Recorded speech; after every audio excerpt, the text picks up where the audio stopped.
bath soaks are really good for the body, whether it's a hand bath or a foot bath or a body bath. And you can make herbal soaks, you can do salt soaks, or you can do plant milk soaks. And I like making all of those, and I like using all of those even in combination and in the bath. And one thing is baths have been used since ancient times to beautify the skin. And so I think there's just such beauty in that, and it helps to, just relax us and calm us, and, just take some time out for ourselves.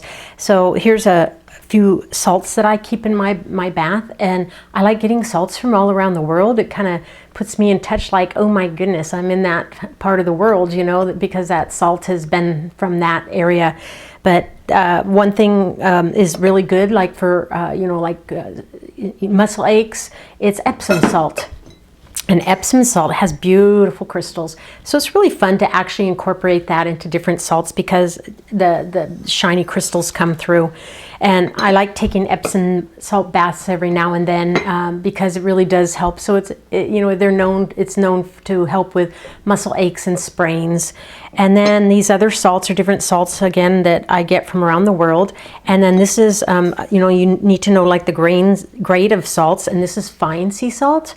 And I put infused herbs in here, and oh my goodness, the smell is just so beautiful.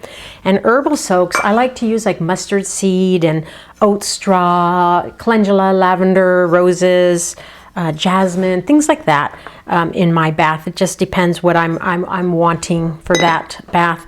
And then this one is actually from my area. It's Sonoma spa salt, and it has it's coarse sea salt. And it is from the Pacific Ocean, and Sonoma is my area. And so it really, I don't know, it's fun to have something from my area. And I'll give this for gifts for people who travel out of the country to visit. And one thing I'll do is, so I love plant milk baths. And this one's the creamy coconut bath milk that's in the professional natural skincare course. And I will actually combine this milk with a salt. And so what I'll do is, let me move this over here. I'll just take some of the coconut milk, creamy coconut milk, and then I'll just decide what I want to add to it. So let's just say I want to do this salt that's from around the world. Put some of that salt in it, and then I just mix it all up. And I don't put this in the bath like this because it makes a big mess in the bath. So I use one of these, and I can reuse these many times because they clean out very easily and the things dump out. So then I just fill this up with and then just throw this in the bath.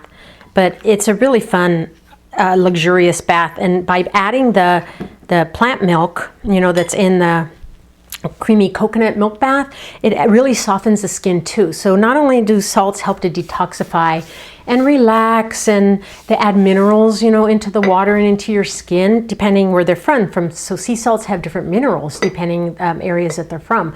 And when you add the milk powders to them, and of course these are plant milk powders that I'm talking about, they soften the skin really nice, and they actually help to, smoothen the skin and even help with promoting like an even skin tone.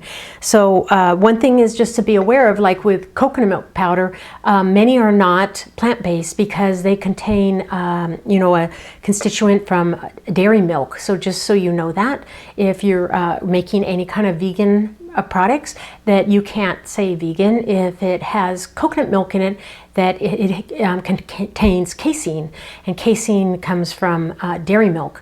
And so I see that all too often, that people claim that they're vegan, milk baths, but they're not, because there's very few, but there are some exceptional companies out there now that do have coconut milk powder that, and the scent is just divine on it, that do not contain casein in it.